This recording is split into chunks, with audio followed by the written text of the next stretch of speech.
Assalamualaikum warahmatullahi wabarakatuh. Ya, makin kesini rasanya semakin terang benderang. Begitulah karunia Allah ya. Bisikan Rukbani itu di video sebelum itu durasinya saya lihat hampir 40 menit tadi. Saya sebelum buat video itu sebenarnya tidak pernah terpikir mau seperti apa nanti isinya itu. Tapi bisikan Rukbani itu yang ngalir gitu. Ya itulah dia jadinya. Semoga itu semakin memudahkan seluruh bangsa Indonesia dan kelak manusia di muka bumi. Bagaimana sebenarnya taburan petunjuk Allah itu, dan sangat sederhana untuk kita lakukan bersama. Jadi pengalaman Juan Siregar itu hanya sebatas contoh di awal saja. Itu mungkin hasil perjuangannya untuk menjadi contoh saja. Tapi sebenarnya intinya bagaimana agar semua manusia itu bisa langsung Allah yang bimbing dan kita semua bisa kembali kepadanya. Oke, untuk di video yang kedua ini saya mengamati apa yang disampaikan video-video di YouTube itu tentang bagaimana Satrio Piningit itu tempat belajarnya sama ilmu tertingginya. Memang mendengar semua apa yang dijabarkan itu dengan berbagai macam narasumber berversi. Jadi mustahil kalau misalkan kita sebagai rakyat biasa ini, masyarakat biasa ini, kok hebat kali. Jadi kita itu ngebayanginnya itu yang udah kayak malaikat, kayak dewa, bener-bener kayak gitu. Ya wajar lah kita jadi minder, nggak mungkin bisa seperti Satrio Piningit gitu. Karena Satrio Piningit itu seperti itu. Dan itu kayaknya jangkauannya itu mustahil kita bisa seperti itu. Kalau seperti itu berarti ya kita kan neraka dong. Hanya si Satrio Piningit itu aja yang bisa berhubungan dengan Allah. Kalau seperti itu berarti Allah nggak adil. Padahal Allah itu maha adil. Nah itu makanya mungkin kenapa dari perjalanan hidup yang saya lewati itu saya mau sampaikan bahwa tidak seperti itu mestinya. Karena semuanya harus biasa saja, alamiah saja. Semua harus bisa melakukan dan semua harus bisa menikmatinya tanpa kecuali. Oke, digambarkan itu tempat belajarnya Satrio Piningit itu kan ada yang bilang di bawah bumi, di neraka, di sorga, di bumi, terus macam-macam yang saya lihat dijabarkan di video-video itu. Kalau saya melihatnya itu terkaget-kagetnya itu adalah ketika disebut bahwa Satrio Piningit itu belajar di neraka, belajarnya di surga. Saya tidak tahu itu sebenarnya mereka itu bisa tahu dari mana gitu. Seperti apa sebenarnya buku-buku yang ditulis oleh Prabu Jayabaya atau Siliwangi ataupun yang Ronggowarsito itu atau yang lain-lain, seperti apa sebenarnya digambarkan Satrio Piningit itu sehingga ide-ide yang mengatakan Satrio Piningit itu belajar di neraka, belajar di surga itu bisa terucap seperti itu. Jadinya memang jadi ketika saya melihat itu, mendengar apa yang mereka uraikan, kok persis sama dengan yang saya jalani ya gitu. Ya ini juga Juan Siregar itu kok bisa-bisanya sampai 2 kali ke neraka, terus yang diangkat ke langit. Apakah waktu di siksa neraka itu semata-mata siksa neraka semata? Nggak ada yang lain? Kalau dilihat dari pengalaman fisik atau wujud fisik di tahun 88 siksa neraka pertama itu meraung menjerit. Kemudian yang kedua itu main air. Dan memang di setiap siksa neraka itu di akhirnya itu banyak yang mungkin betul-betul dikasih ilmu seperti penyempurnaan filsafat psikologi, di mana memang penyebab siksa neraka kedua itu kan karena saya mengajarkan ilmu-ilmu filsafat dan psikologi yang pembendaan tentang Allah itu. Nah, di akhir siksa neraka itu memang itu semuanya penyempurnaan ilmu itu ya didapat di akhir di masa-masa itulah, yang mungkin saat kalau kelihatan di jasadnya itu mandi air itu, ya kan nggak selamanya mandi air, yang lain itu mengapain ya katakanlah itu mungkin belajarnya, tapi saya nggak akan cerita apapun tentang itu. Ya udah, kita lihat ilmunya saja. Kemudian waktu di siksa neraka pertama ada proses diberi tantangan menyatukan dua dunia. Apakah itu saja? Yang lain kan masih banyak. Tapi itu apakah harus diceritakan? Benar. Kalau tidak ada hikmah, saya tidak perlu sampaikan apa-apa. Yang diangkat ke langit, ya kalau yang tertulis di buku Hati Nurani Bangsa Berpikir Sepanjang Masa, ya 4 kata itulah. Disuruh tulis berita besar, yaitu membawa turun sempurna agama Allah. Ya udah, agama Allah dan berita besar, hanya 4 kata itu. Tapi jabarannya kan di sana itu apa kan seperti apa yang baik, yang sudah baik di agama yang ada sekarang, yang kurang baik di mana-mananya, itulah nanti penyempurnaannya, nanti pembahasannya dengan para ahli ulama lintas agama. Oke, itu. Jadi kalau tempat belajarnya saya kira memang apa yang disampaikan itu di video itu dengan yang saya jalani sendiri, ya memang gambarnya begitu. Jadi itu juga salah satu yang membuat saya keraguan-keraguan bahwa sebenarnya Satrio Piningit itu apakah orang lain atau memang Juan Siregar. Ya saya tidak peduli sebenarnya masalah Satrio Piningit atau bukan, tidak peduli. Tapi karena yang dirindukan manusia, bangsa Indonesia dan semua manusia itu adalah Satrio Piningit, saya lihat memang ya itu. Berarti ya bisa jadi memang Juan Siregar itu adalah Satrio Piningit itu sendiri. Yang Piningit kan Allah. Sekarang baru diberi kesempatan untuk menyampaikan segala-galanya kepada seluruh bangsa Indonesia dan manusia di muka bumi. Itu tempat belajarnya. Kemudian yang kedua, ilmu tertingginya. Sangat banyak, sangat luas sekali ilmu-ilmu yang disampaikan di video-video itu. Tapi kalau saya lihat yang paling banyak disebutkan itu adalah Trisulaweda. Ajaran-ajarannya itu ada yang mengatakan kayak kebenaran, kejujuran, keadilan, dan macam-macam. Itu mungkin Trisulaweda itu diartikan ke seperti itu. Ada yang ke yang lain.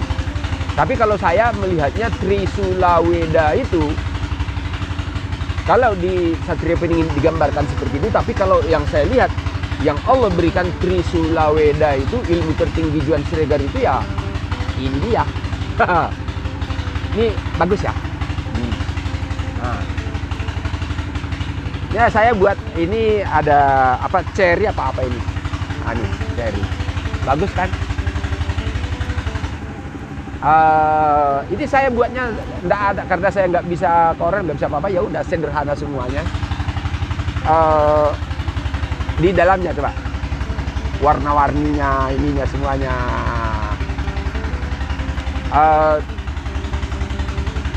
Bagi saya memadan-madankan gitu. Kalau Trisulaweda itu digambarkan seperti apa, kalau saya lihat ilmu tertinggi Juan Siregar ya ada di 3 buku ini.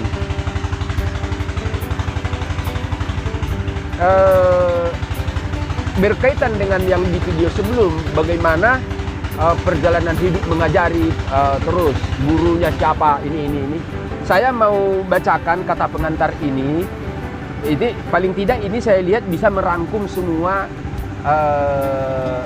hasil dari guru-guru Juan Siregar yang berbagai macam, dari para nabi, dari apa itu terlihat di gambarannya di kata pengantar buku Revolusi Spiritual Wujudkan Indonesia Kiblat Prestasi Dunia.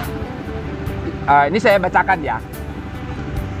Buku ini adalah pedoman bagi manusia serta petunjuk dan panduan bagi bangsa Indonesia menuju kiblat prestasi dunia. Isi buku merupakan hikmah pembelajaran dari sejarah panjang perjalanan hidup manusia, baik dari para nabi maupun dari perkembangan peradaban itu sendiri.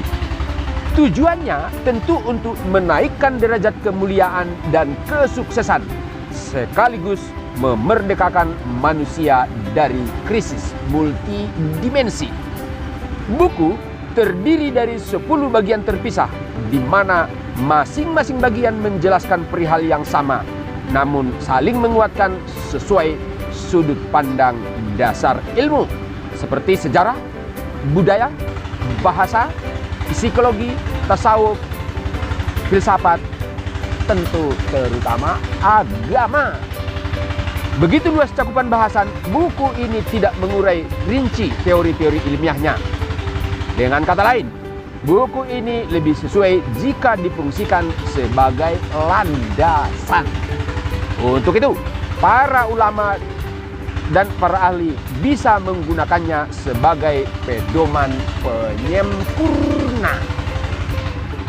Di sisi lain, buku ini secara rinci mengurai cara meraih mulia dan sukses di dunia dan akhirat. Untuk itu, setiap pribadi, keluarga, organisasi, instansi, perusahaan, institusi, dan lainnya bisa menggunakannya sebagai buku panduan.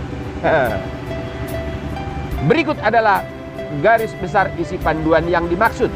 Dalam buku ini disebut Universitas LDK. Itu singkatan dari 5 dimensi kehidupan. 1. Membangun karakter pribadi. 2. Membentuk dan menata hidup keluarga sejahtera. Yang ketiga, mencipta dan kembangkan masyarakat LDK. Berarti semua hidup tertata. Yang keempat, menyiap dan wujudkan budaya kaya raya. Dan yang terakhir, serta menjalani kehidupan spiritual husnul khotimah. Inilah ikhtiar dan jihad akbar kita memerdekakan diri, bangsa, dan semua manusia dari krisis multidimensi. Insya Allah, Semarang, 10 September 2012. Juan Siregar. Itu dia yang tertulis di kata pengantar. Nah, ini ada outbound training. Terus ada itu apa itu? Oh, lagi perang itu, namanya perang Sun Tzu. Ini foto-foto saat membenahi SDM atau membangun bangsa di masa itu. Dari situ kelihatan bahwa kalau di video-video itu dikatakan Satrio Piningit itu belajar dari mana dewa-dewa dari ini. Ternyata kalau kita lihat dari kata pengantar, ya betul.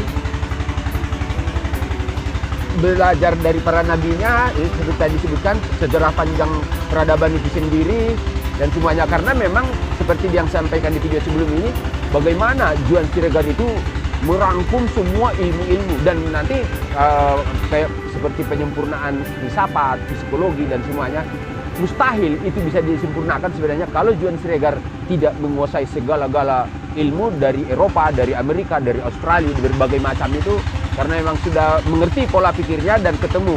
Dan juga disempurnakan sebenarnya karena seringnya baca Al-Quran. Jadi saya menemukan penyempurnaan-penyempurna ini karena petunjuk-petunjuk di Al-Quran itu seperti apa, yang dibilang manusia atau ahli ilmuwan itu seperti apa. Jadi saya melihat, oh, ternyata yang dimaksud ini ketemu. Jadi penyempurnaan ilmu itu memang karena para ilmuwan meneliti semua ilmu itu atas hanya semestara dari semesta raya.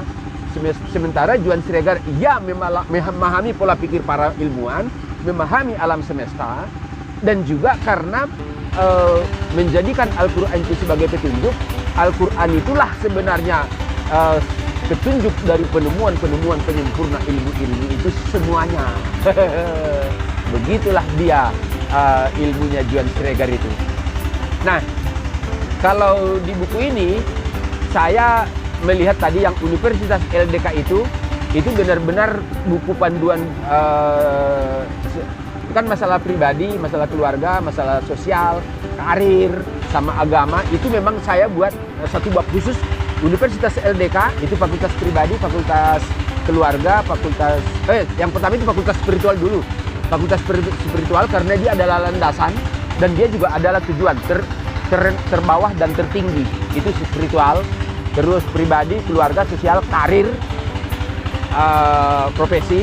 Nah, itu saya bahas satu persatu di bab-bab, subbab. Dan itu adalah real panduan kepada setiap pribadi. Makanya buku ini tidak mungkin tidak dibutuhkan oleh semua golongan, semua kalangan, khususnya adik-adik yang masih belajar di sekolah dasar dan sampai mahasiswa.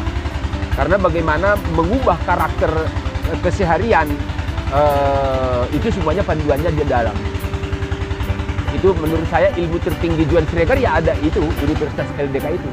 Dan itu benar-benar ilmu murni yang oleh Johan Schreger ciptakan sendiri, kalau saya bilang begitu. Penemuan sendiri itu ya Universitas LDK itu.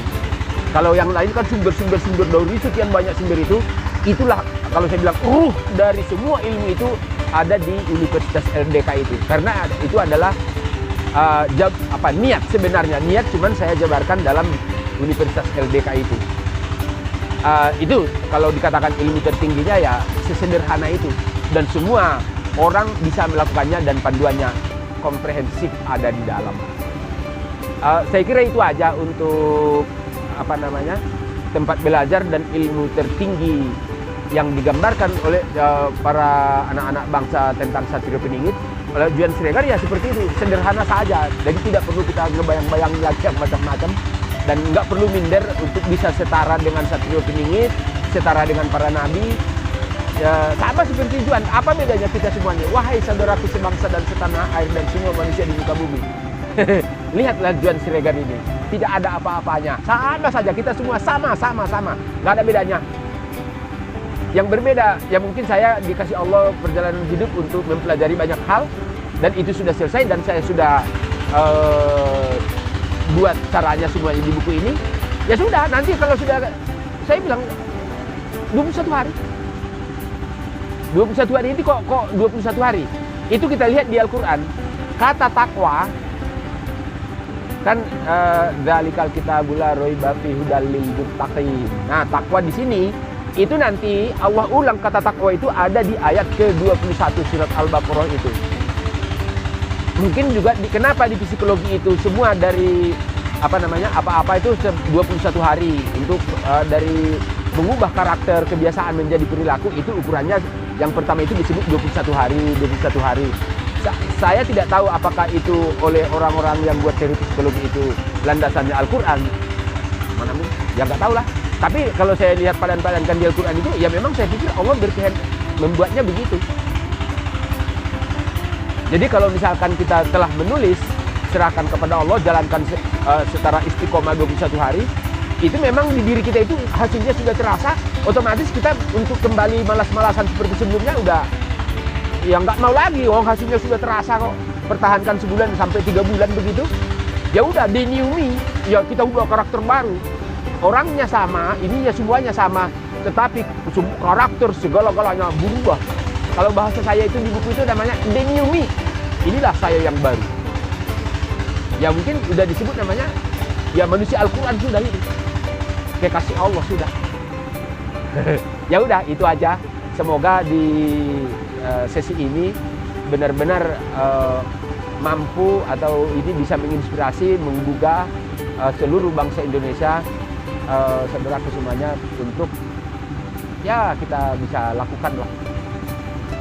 Namun mohon doanya biar segera ini sampai ke para ahli, para ulama, pemerintah semuanya, agar segera saja kita sampaikan. Tapi mungkin memang benar-benar awalnya itu adalah mencetuskan revolusi Indonesia di Pudak Payung itu. Apakah itu akan dikodam?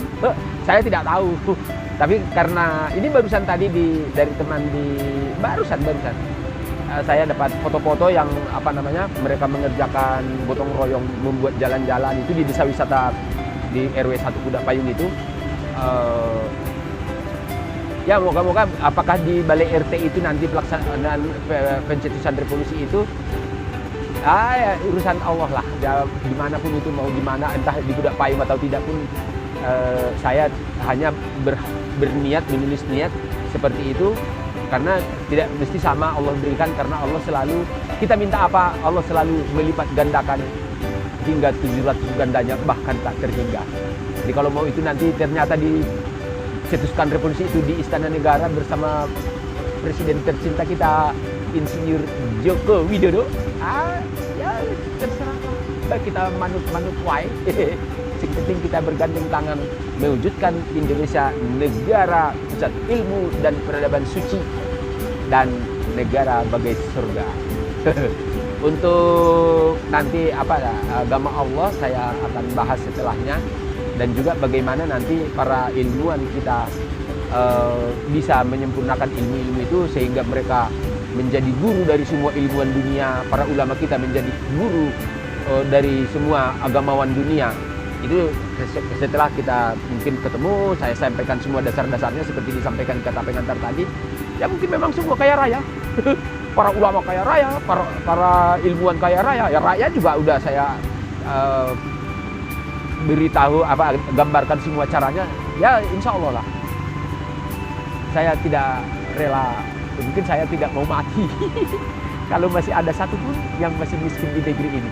Pokoknya semua harus kaya raya, itu aja. Alhamdulillah banget ya. Terima kasih. Mohon juga berkenan agar ini segera sampai. Gak sabar lagi untuk mencetuskan revolusi dan untuk kita segera mulai perubahan bangsa kita. Terima kasih. Assalamualaikum warahmatullahi wabarakatuh. Jayalah Indonesiaku. Salam revolusi Indonesia. Top Markoto.